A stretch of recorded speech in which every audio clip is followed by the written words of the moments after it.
Armada itu dari penuturannya De La Faille dulu yang sekitar tahun 1800-an itu datang ke sana, ke Lombok. Taman kerajaan ini itu terdiri dari 9 mandala. Taman Narmada ini dibangun oleh Raja An Agung Gede Ngurah Karangasem 300 tahun yang lalu.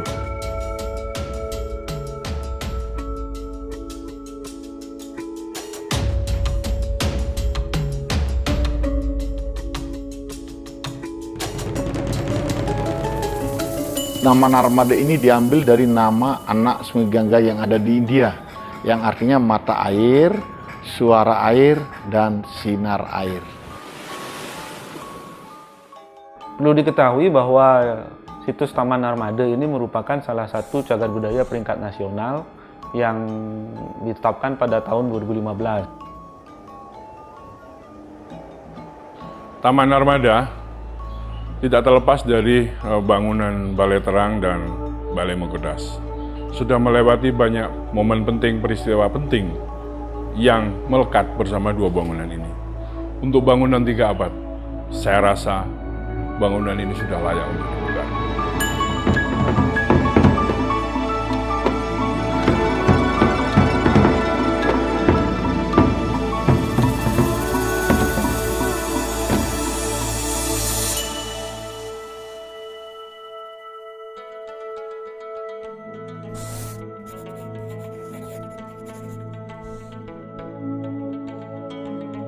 Ketika merekonstruksi sesuatu itu harus diawali dengan kajian.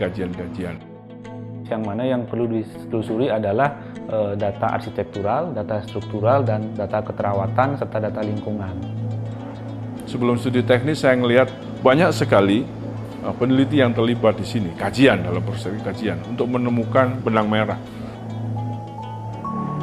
Ini yang menjadi pertimbangan untuk melaksanakan pemugaran.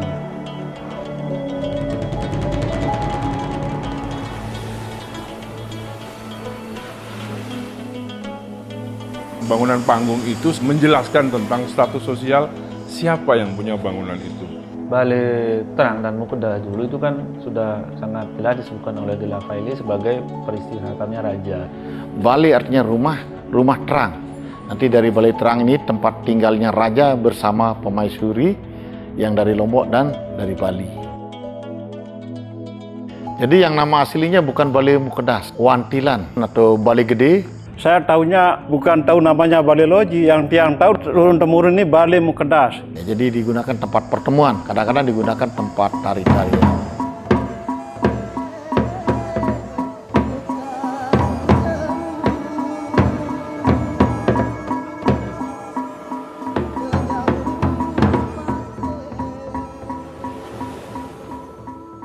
Karena peringkatnya nasional, jadi perlu memang penanganan yang sifatnya menyesuaikan dengan kaidah-kaidah pelestarian cagar budaya itu sendiri. Jadi yaitu tahapan studi prapemugaran, kemudian perencanaannya, lalu barulah dieksekusi dengan pemugaran ini yang berjalan saat ini, begitu.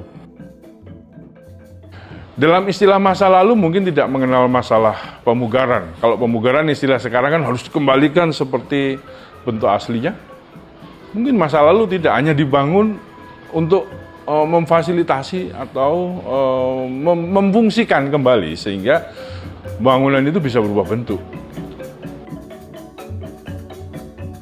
Inilah yang seringkali menjadi tantangan. Patokannya yang mana, si denah, apakah si tampak, apakah si potongan gitu kan. Memang kita melakukan yang namanya penentuan dulu dalam sebelum pengukuran itu adalah titik referensi yang paling stabil. Nah, misalnya itu di sana kalau yang Balai Terang itu kan ada tangganya ya, yang kira-kira tidak banyak perubahan dan temboknya, jadi itu yang dijatuhkan patokan. Termasuk juga Balai Mukedas seperti itu, jadi lantainya itu yang dijadikan patokan.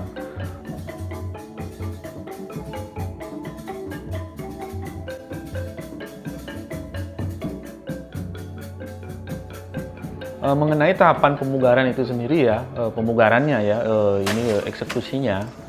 Jadi memang dalam uraian pekerjaan itu ada yang namanya pekerjaan pembongkaran, lalu ada juga pekerjaan pelepasan dengan sistem registrasi. Nah, contohnya adalah yang di Balai Terang itu sendiri, kita mempertahankan data arkeologi struktural berupa tiang-tiang dan balok-balok yang kayunya memang setelah dicek itu memang kuat gitu. Termasuk juga teknik carvingnya juga itu baik ya, jadi itu dipertahankan. Nah, lalu juga selain data arkeologi struktural juga ada yang namanya data arkeologis arsitektural ya. Jadi jendela, kemudian pintu-pintu yang stil Bali itu dipertahankan gitu. Untuk tahapan awal itu kita mengerjakan mulai dari pembongkaran atap, lalu kap genteng yang ada di atas, lalu kita turun ke bawah, railing, dan dilanjutkan di lantai kayu. Dan setelah itu kita mulai membongkar Balai Mukedas melalui tahapan yang sama, yaitu genteng dan atapnya.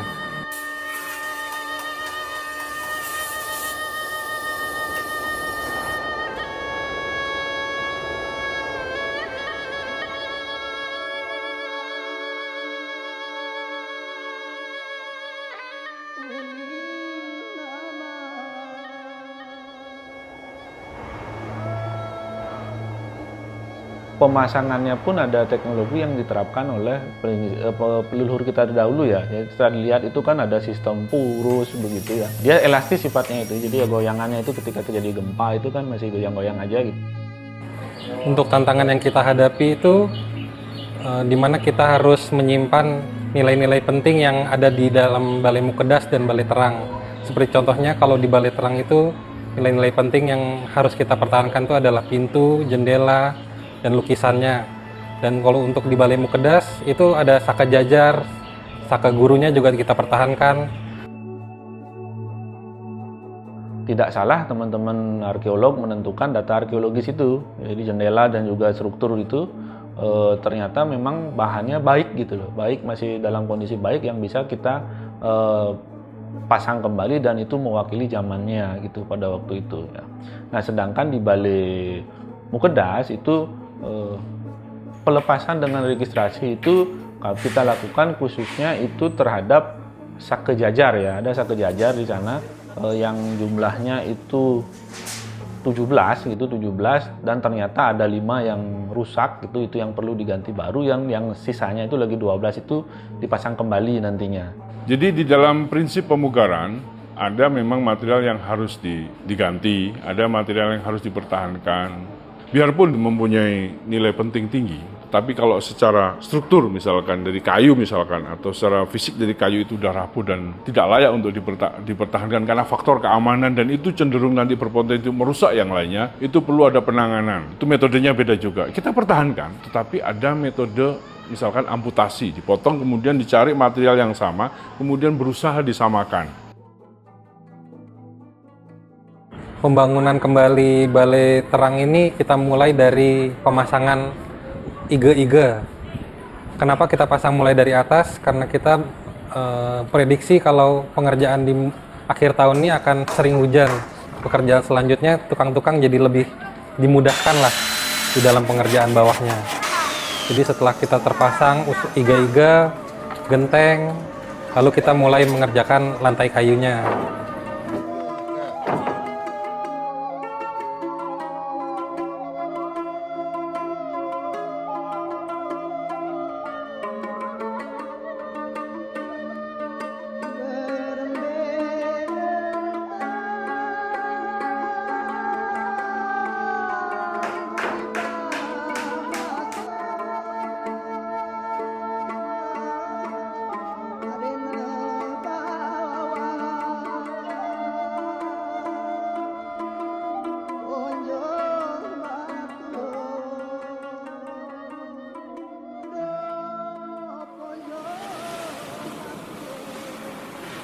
Material kayu yang kita gunakan, kita membelinya dari luar Lombok. Kita beli dari Surabaya. Tapi untuk asal kayunya sendiri bermacam-macam. Kalau misalnya untuk di Balai Terang, kita full menggunakan kayu jenis bengkirai. Itu full dari Kalimantan. Namun kalau untuk Balai Mukedas, itu ada campuran dengan kayu merbau yang biasanya itu hanya tumbuh di Sulawesi dan di Papua. Nah, untuk kayu sendiri itu kami menekankan spesifikasi teknisnya agar menggunakan kayu kelas 1 ini, yang jadi ya bisa setara itu dengan merbau dan bengkirai ya, yang mana di sini untuk Untuk tiangnya sendiri menggunakan merbau dan baloknya itu menggunakan bongkirai gitu.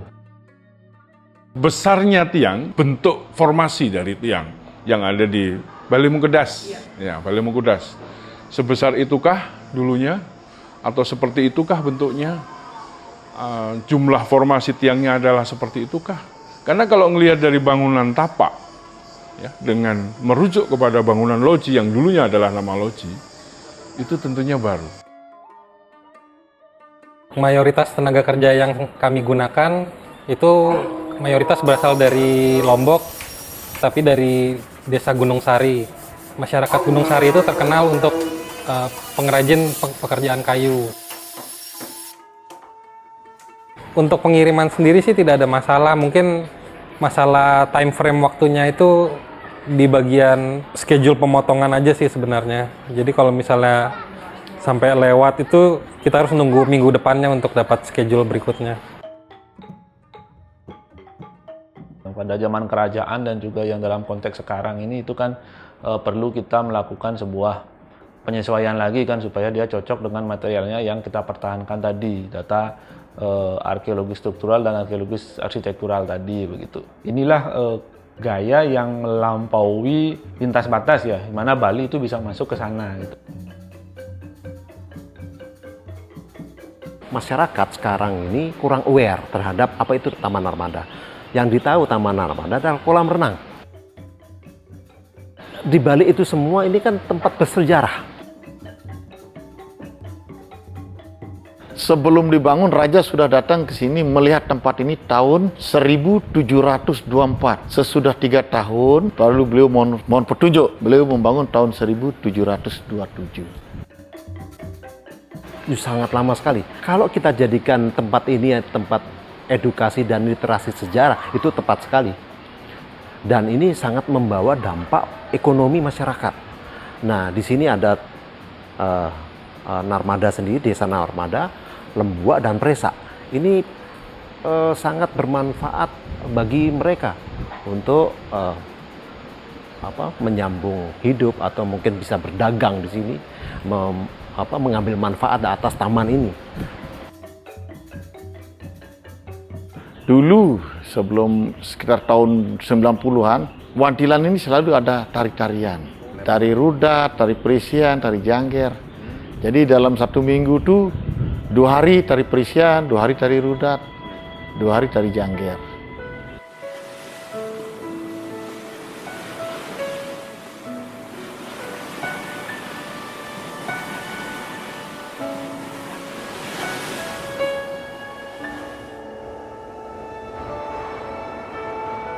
Sejauh ini untuk perencanaan yang kami susun ya dalam rencana studi prapemugaran itu sejauh ini sih sudah sesuai gitu.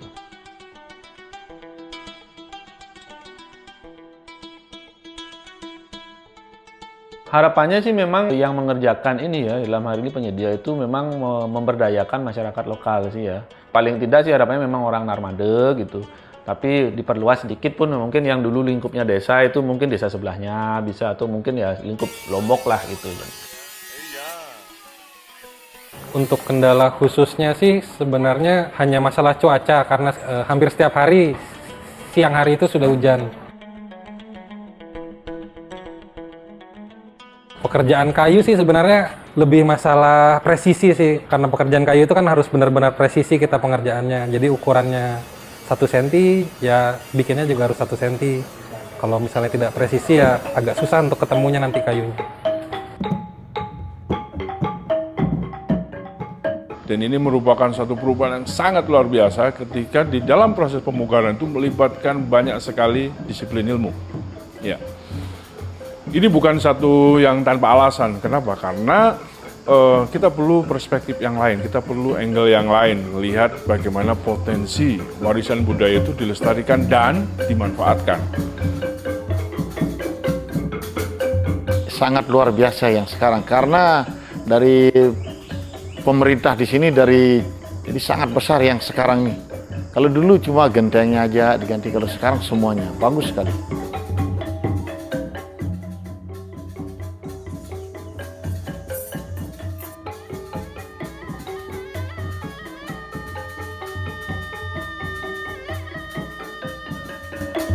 Mengenai ornamen ya, kalau yang di Balai Terang itu kan yang dipertahankan adalah arsitekturalnya ya, ornamen itu. Jadi ada pintu, ada jendela, ada roster, lalu ada juga tugahnya ya, yang dipertahankan di sana itu.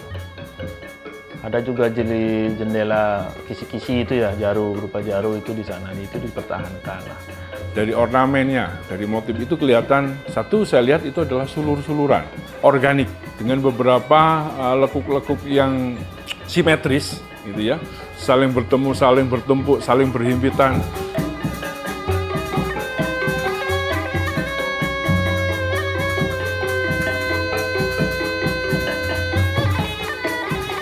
Kalau melihat dari sudut pandangnya ini ya kan, itu menonjol dia, menonjol terutama yang pintu dan jendela itu karena dia menggunakan cat berwarna emas, menjadi aksen dari bangunan itu sendiri ya.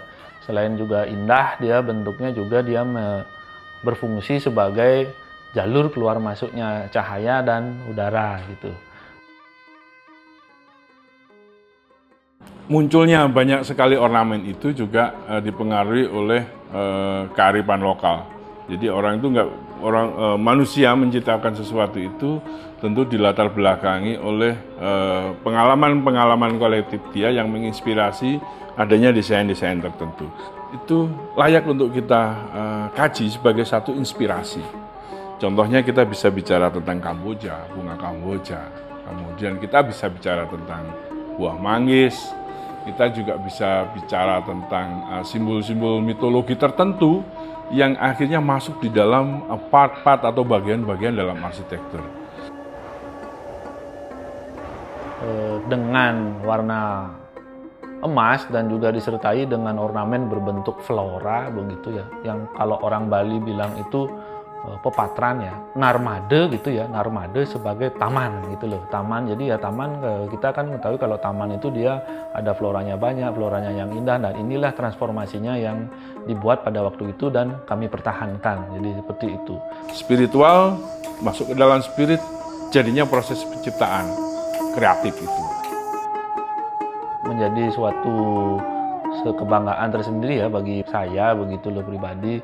Ya bagaimana dari from line to design lalu diaplikasikan begitu loh, diterapkan ke konstruksi gitu kan.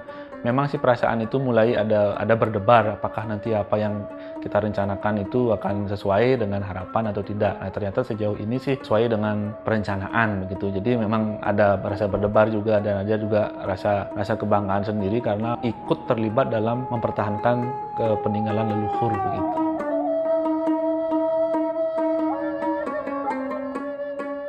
Mengenai warna itu sendiri sih, jadi memang kami ya dari prinsip pemugaran itu sendiri itu tahankan ya, bentuk maupun warna gitu, tata letak, teknologi pengerjaan itu, jadi kami berusaha melakukan intervensi yang minim gitu ya terhadap warna ini. Pertama, unsur kerajaan itu ada merah, ada hijau, ada emas, dan ada natural. Bahkan warna-warna yang lain agak jarang, mungkin warna-warna oranye itu nggak ada. Memang harus warna hijau. Mungkin kami kurang tahu orang tua yang dulu harus menggunakan warna hijau. Jadi di rumah-rumah di kampung-kampung kebanyakan warna hijau. Di dalam rekaman memori saya ini dulu biru. Ya, biru, agak biru. Kemudian berubah menjadi hijau kembali. Dan itu setelah diketahui dengan proses pengupasan, dengan menggunakan pengamatan detail secara visual dari material existing, ternyata didapatkan warna hijau.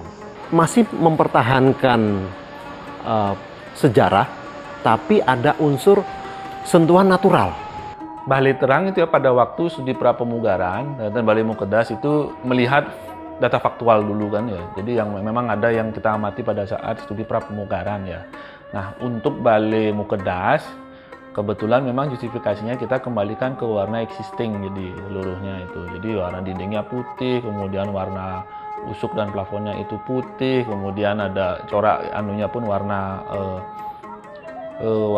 sakenya pun dikembalikan ke hitam dan emas, dan ada kombinasi merah juga di sana itu. Nah, berarti layer kesekian dari material existing yang berusaha dikembalikan lagi. Pilihan layer yang pertama itu menjadi alasan BPK untuk mengembalikan ke warna hijau.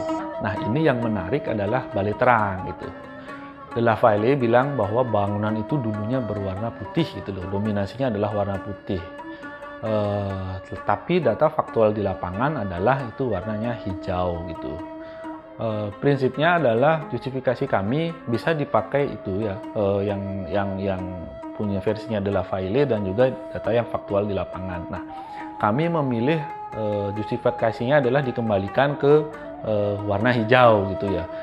Jadi dari warna dasar kayu, dari warna hijau, warna biru, kemudian dikonservasi, dilihat kembali, ternyata layer pertama itu jadi pilihan karena itulah yang existing. Jadi dikembalikan lagi ke warna hijau. Saya kira ini adalah prinsip pemugaran. Jadi berusaha mengembalikan ke bentuk warna karakter semula.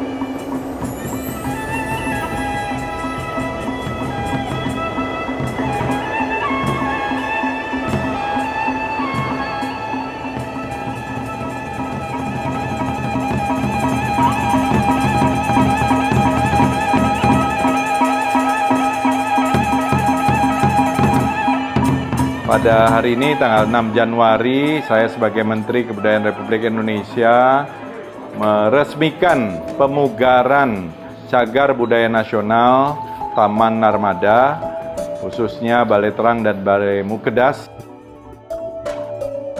Ya, harapan saya kita bisa menjaga apa yang sudah kita pugar ini. Di dua ini, tinggal satu lagi di Balai Loji ini, kita berharap nanti pemerintah daerah ikut berkontribusi sehingga upaya untuk pelindungan kebudayaan dan pelestarian ini menjadi tanggung jawab kita bersama dari pemerintah pusat, pemerintah provinsi, pemerintah kabupaten. Di samping itu juga dari kalangan masyarakat, komunitas, para pegiat dan pejuang kebudayaan. Jadi semua pemangku kepentingan saya kira kita harapkan berkontribusi, berkolaborasi di dalam upaya-upaya kita di dalam memajukan kebudayaan kita. Setelah pemugaran ini sih saya pribadi pengen punya harapan ya ke depannya, baik untuk diri sendiri maupun untuk pengunjung nantinya, pengelola kantor BPK 15 itu dan pemerintah Kabupaten Lombok Barat dan BPJMB nanti ya, apa yang telah dilakukan ini bisa dijaga dengan baik ya. Sebagai pengelola Taman Narmada, kita sebagai manajemen harus memperhatikan yang namanya sustainable tourism, yang mana sustainable tourism itu ada sosial, ekonomi, lingkungan, dan budaya. Jadi tugas kita untuk mempertahankan sustainable tourism itu. Ya, harapan kami sih sebagai kontraktor yang mengerjakan pemugaran Balai Terang dan Balai Mukedas ini, agar bangunan yang kami pugar ini bisa tahan lama, kokoh puluhan tahun, sehingga anak cucu juga nanti bisa melihat bagaimana Balai Terang dan Balai Mukedas ini berdiri. Dan juga harapan saya untuk para pengunjung Taman Narmada ini untuk dapat menjaga kelestarian, kebersihan. Karena Taman Narmada ini satu-satunya taman yang nilai sejarahnya sangat tinggi. Harapan saya mari kita jaga supaya nilai sejarahnya tetap berkualitas gitu. Mari kita jaga dari pohon, dari bunga, dari bangunan ini terutama. Bangunan yang nilainya sangat luar biasa dan ratusan tahun.